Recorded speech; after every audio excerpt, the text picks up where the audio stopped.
10നും 20നും ഇടയിൽ വിപരീത ക്രമത്തിൽ എഴുതിയാലും അഭാജ്യങ്ങളാകുന്ന എത്ര അഭാജ്യ സംഖ്യകൾ ഉണ്ട്?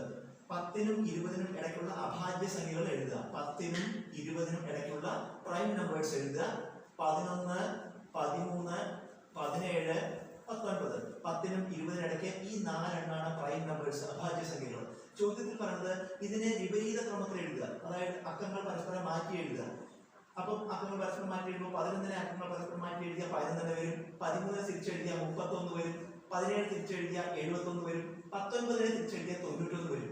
വിപരീത ക്രമത്തിൽ എഴുതിയാലും അഭാജ്യങ്ങളാകുന്ന സംഖ്യകൾ ഏതൊക്കെ? അപ്പൊ വിപരീത ക്രമത്തിൽ എഴുതി ഇതിൽ ഏതൊക്കെയാണ് അഭാജ്യ സംഖ്യകൾ? 11 അഭാജ്യ സംഖ്യയാണ്, 31 അഭാജ്യ സംഖ്യയാണ്, 71 അഭാജ്യ സംഖ്യയാണ്, 91 അഭാജ്യ സംഖ്യയില്ല. കാരണം 91നെ നമുക്ക് 13 × 7 എന്ന് എഴുതാം. 91ന് 13ഉം 7ഉം ഘടകങ്ങളായിട്ടുണ്ട്. അപ്പൊ ഇത് അഭാജ്യ സംഖ്യയല്ല.